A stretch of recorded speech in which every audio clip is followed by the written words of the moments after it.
Ladies and gentlemen, Gary Moore.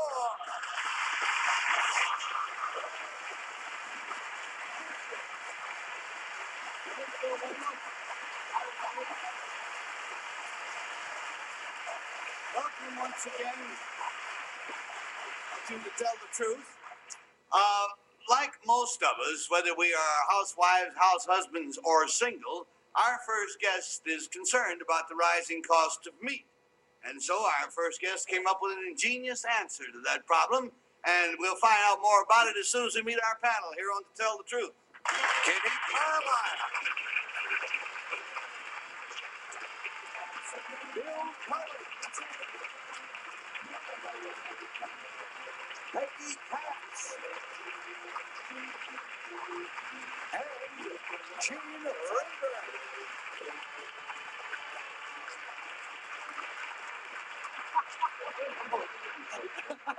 Thank you very much, Gene. Thank you. Seniority. Yes. Oh, we treat you well on this show. Stroganoff. Stroganoff. Dig in and enjoy. There are knives and forks and napkins. Righty now, let's meet the person who specializes in unusual dishes. Here we go.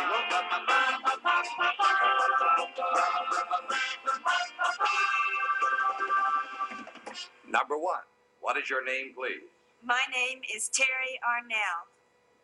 Number two. My name is Terry Arnell. Number three. My name is Terry Arnell. And as usual, the panel's job is to find out who truly is Terry Arnell. And this is the way the affidavit says. It says, I, Terry Arnell, maintain that meat prices are much too high. As a college student, I simply can't afford to pay $1 for a pound of hamburger, particularly when it fries away to nothing. Fortunately, I've hit on an ingenious, money-saving, palate-pleasing plan. Every meal, from breakfast through dinner, contains the same basic ingredient. Take, for example, my glorious beef stroganoff, which the panel is eating now. Made with noodles, sour cream, carrots, garlic, and potatoes, it is the thrifty shopper's delight. Not only is the meat in my stroganoff healthy and delicious, but also very reasonable in price. Get out of here. What is it? Why? Because it's dog food.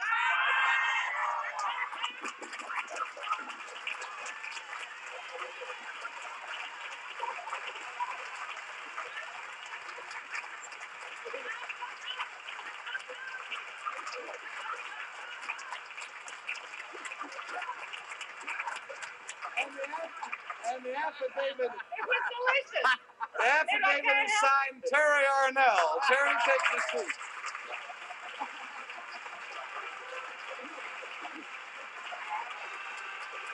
Well, we learned a lot that time. The only one to recognize the taste was Peggy.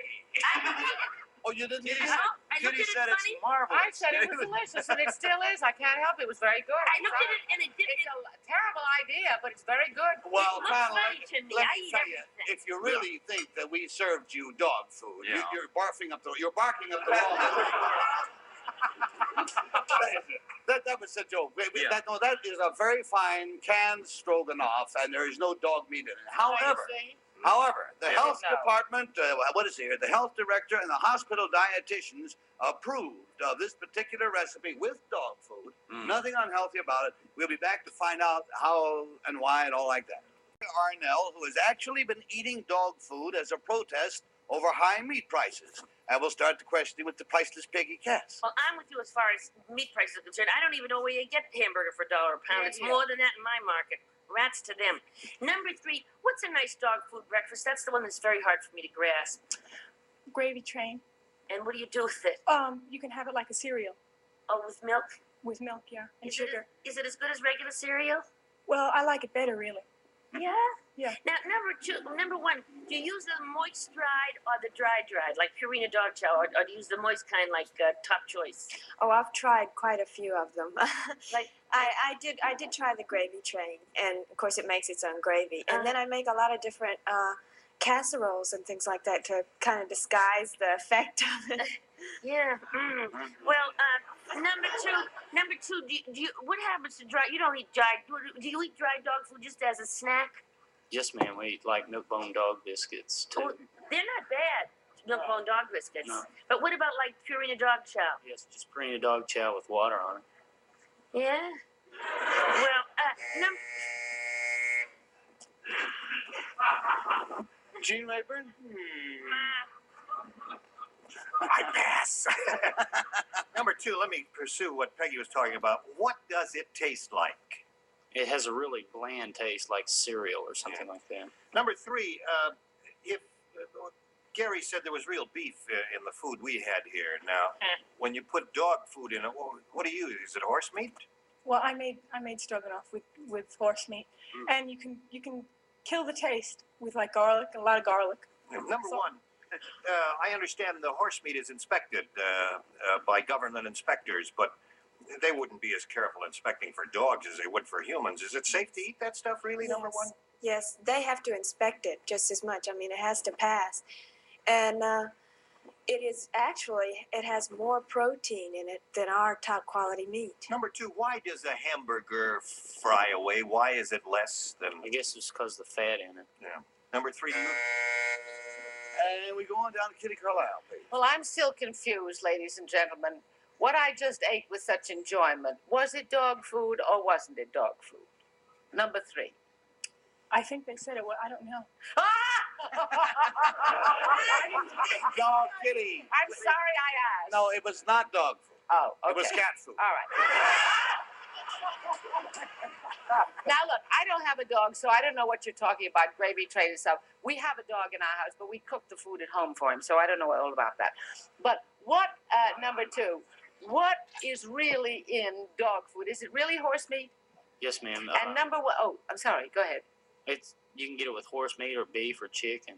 I It says see. whatever's on the label. And number 1, what does horse meat taste like before you've disguised it with all the garlic and the herbs and things? Well, it's different.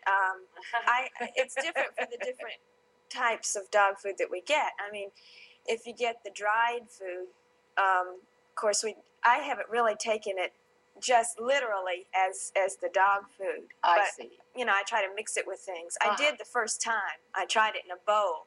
And it's hard to describe the taste except just bland. I'll bet. Bill Cullen, you have last choice on this delightful subject. You know, before she began her questioning, Kitty bit me. Makes me... That proves what it was. Yeah. Number 3, when you have somebody up for dinner, and I assume you have from time to time, do you forewarn them? Well, that's what I use the beef stroganoff. Oh, in other I words, had people come over for dinner, and Yeah. I served them beef stroganoff. made of dog food. Yeah, but they ate the whole thing before I told them. Then you waited tell long. Wonderful. Marvelous. Then what did you do, number 3? Well, I ran out of the room. Yeah, they bit her. Number 2, is this, I think I heard about this, is this actually a serious endeavor on your part, or is it sort of a college follow-up to the swallowing goldfish? And No, this is a no disrespect. serious thing. We're really mad about the prices being too high. I agree. What school, where do you go to school, number 2? What is the college or university? Oklahoma State University. Is the entire, or the majority of the student body doing this? No, a lot of them are just still laughing at us. Yeah. Am I correct, number 1? Did I perhaps read about this in the New York Times? Yes, Is it? it's gotten quite a bit of publicity. And where do you go to school, number 1? I got at the University of Tennessee. I'll ask you the same question. Is it? I'm No, it afraid you won't. won't, Bill, because the bell just rang. Based on what you learned, mark your ballots, and you have to mark them as to whether it's number 1, or number 2, or number 3. Well, we pay the team $50 for each wrong vote from the panel, and if the panel votes totally wrong, we give them $500. And so, Peggy, commence. Well, I have a good reason for my vote because those 2 girls said that if they they'd put so much garlic in it to disguise the taste, just loads and loads of garlic. Their social life would be worth nil if they put all that garlic into their systems. Who'd want to kiss them goodnight? So I voted for 2. Boys never care. We got a 2 going there, and Gene. I'd like to say I'll kiss 1 and 3 right now. I don't care how much. I won't kiss number 2, though. Let me make that perfectly clear.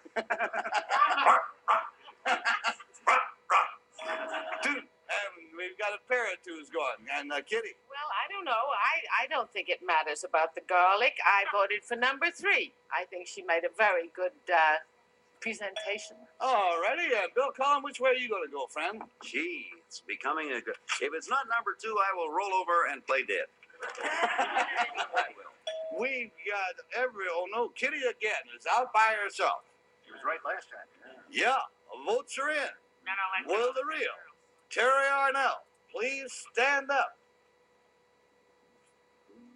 There's Terry.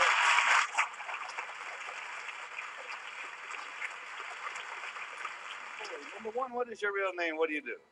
My name's Virginia McCall, and I'm a secretary in Knoxville, Tennessee. Nice to have you, Virginia. And Kitty's friend, number three, what is your real My name? name is Liz Giosa, and I'm an artist model in New York. Hey, nice to have you. And Terry, in all seriousness, dog food isn't bad, is it? No, once you lick the taste. No, I remember quite seriously, a long time ago, it's in live television, back in the 50s, I had a sponsor, Grow Pup, as a matter of fact, and we used to bring a dog out and feed it, and one time the dog wasn't feeling well, and he wouldn't eat. Yeah. So I got down, I ate it, so the sponsor wouldn't be mad, and it was very good. It really was. Terry, thank you very much, and thank you, ladies, as well, for being here. And now let's meet a guy who deliberately drives his car to pieces.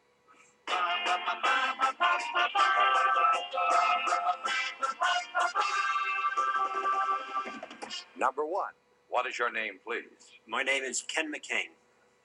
Number two. My name is Ken McCain. Number three. My name is Ken McCain. And here is the bashing biography of Ken McCain, as follows. I, Ken McCain, am the winner of the world's richest demolition derby.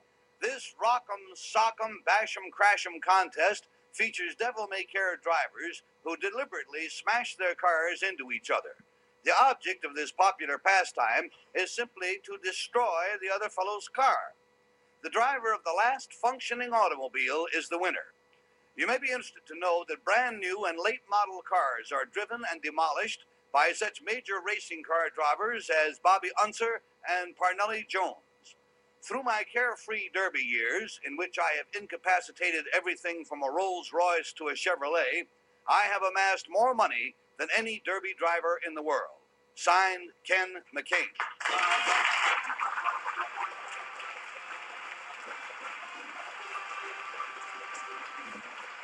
And we'll start with that wheeler dealer, Mr. Bill Cullen. Yeah, I think the demolition derby sort of satisfies everybody's destructive instinct. We all have a little bit of it. Yeah. Number three, I don't imagine you had a destructive instinct. How did you get into the demolition derby driving? Well, I was more interested in stock car driving than anything else, and I couldn't make the grade, so I started driving demolition derbies. Number one, what is this stick for? Stick 4 is for shifting. No, there's another stick, a white stick on the outside of the car in a demolition derby, and most of them. Oh, that's a signal. What? It's an identifying signal they use. Uh-huh. Number two, for what purpose do they break the stick off? This is used in just some of the races, not all of them, and Thanks. I think it's because you're out. Number three, is it better to hit your opponent with the front of your car or with the back of your car? If you had your choice. It's better to hit him with the back of your car. Why is that number three? Your front end is, if you get your front end knocked out, you're out of the race. Number one, is there a gasoline capacity law or rule in most demolition derbies? Well, they only give you 5 gallons to start with. And why is that number one? Bill there went to buzzer, and we're going to Peggy. Number three, what do? Just get out in a big field and just keep running into one another like dodgems? No, this is an organized sport. Usually held in an arena or a raceway on a grass or you dirt try track. to beat one another as well as kill one another. No, it's quite a bit of confusion in that you're not following a standard course. You're in the middle of a defined area. And if you go out of this area, you're disqualified. Now, number two, you say you'd rather hit somebody with the back of your car, or somebody said that. But if the engine was in the back, like in a Volkswagen, then you'd rather hit them with the front? I'd imagine so. But you're the demolition driver, not me. Well, number one, how much is first prize? Well, actually, unfortunately, it's very little. In the one derby, You have to pay for all those cars. well, in one derby, I won $7,000, and that amounts to almost 8 years total that I did before that, because prizes are very small, can range anywhere. Number three, then what do you do for a living if you can't make any money at this? I have a transmission shop. Oh, you ought to be good at it. That takes his place to Gene. Number two, have you ever been hurt? Not seriously. I've had scratches and You lacerations. wear a harness, shoulder and belt, waist and all that? Seat belt, no. Helmet? Yes. Yeah. Number 3, is there one favorite car that you demolition kooks like over others that's more durable than others? Oh, yes. What's that, number 3? General Motors cars, large General Motors cars. Number 1, what constitutes functioning? The rule says the car, you have to keep functioning. What does that mean? If it's still in motion, the car that's still in motion at the end of the derby. So you have to keep moving all the time. Right. Well, after you've smashed into the last car, you're moving backwards. Yeah. And number 2, why would the front end go before the rear end? What one vital part is up there that would incapacitate you, number 2? The radiator, I would say. Number 3, it says you've made a lot of money at this. What does that constitute? I mean, By that you mean yearly? yeah. Well, this past year was my biggest year, and I made almost $11,000. And are you going to go on? And Kitty gets last go. Thank you. Is there a time, number one, is there a time limit on this? Well, the time limit is as long as you still have gas in your car. I see. And number 2, the 5 gallons is presumably so to avoid explosions Well, or fire. yes. I see. And number 3, how hard are you allowed to hit? I mean, could you kill somebody if you wanted to? Well, you could kill someone, yes. And you're allowed to hit as hard as you can. Yes, but there are certain rules, like you can't hit somebody in the door, the driver's side of the door. Now, you don't go out there to kill somebody. I see. And number 2, when you are in the middle of this race, supposing you are you're going for the rear end or something, or the front end of somebody's car, and somebody hits you, and you go into the door, have you ever hurt anybody? I probably have in the length of time I race, but I've never intentionally hit somebody in the door. Number 2, again, what do you do aside from demolition car racing? I own a transmission shop. And number 1, would you say then that a large car is the safest car for the road as well as for demolition driving? Number 2, when did this start? Oh, gee, there goes the bell, friends. No more questions. Time to make up your mind. The audience now will try to make up our minds as to whether it's number 1 or number 2 or number 3. And if everybody's got them marked, Bill, you ready? Yeah. Okay. There's a little difference, actually, between a demolition derby and the normal traffic at 6th Avenue and 42nd Street around about 5 o'clock. True. I voted for number 3. You went for 3. Yeah, All right. We got that show. And Peg looks very sure of herself. Well, I didn't think number 2 knew too much about cars. He wouldn't fix my transmission. But now number 3's from the South. He sounds like everybody that's a good car driver of funny cars is from the South. So I voted for 3. All right. Got a pair of 3s, and Gene? Well, like Bill, I go for number 3, too. And I also voted for him. All right. So far, we got 3 3s going. And Kitty? Well, that's funny. I'm out on a limb again. I'm obviously wrong. I voted for number 2 because he didn't give us much information. Working on reverse psychology. Yeah. Now, let me see. Last time, you I were out didn't by make it. yourself and you didn't make But it. the time before I did. That's right. Well, we'll have to find out. I think Votes are all in. Will the real Ken McCain please stand up?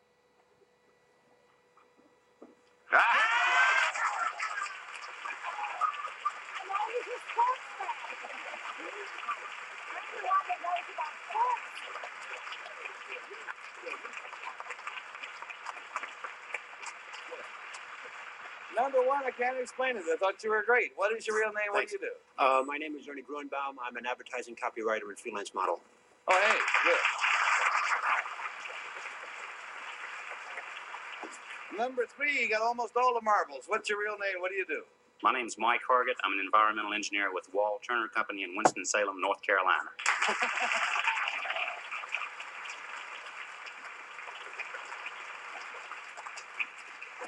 I have, I got them over here. I have 2 pictures that I want to show you to show what happens in this demolition derby if you've never seen one before. Here they are. First, let's get a before photograph. Now, this is Ken and a Ford LTD. It's a nice looking car, right? Right. And there's Ken all crouched down there and ready to go. Now, let's take a look at the same car after Ken won the demolition derby. Now, keep in mind that that's the winner. It looks like the loser. Also, Ken, the demolition things, they take the gas tank out of its usual place in the back of the car and move it inside where it won't explode. Isn't that right? Yes, the gas tank and the battery both are moved inside to prevent a person from having gasoline or battery acid, either one, splattered on them from hitting another car. And as you can see, we use the back end of the car primarily, which does protect the radiator, which I was talking about a little bit before.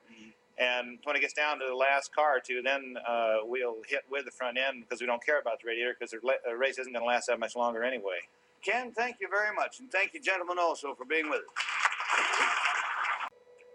Well, I can only say I hope you've enjoyed this as much as we have.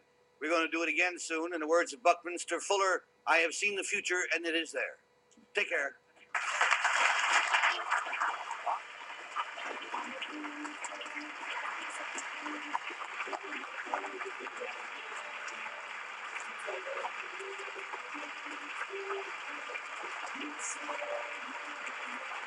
This is Bill Wendell speaking for it to tell the truth. A Mark Goodson, Bill Tarpon production.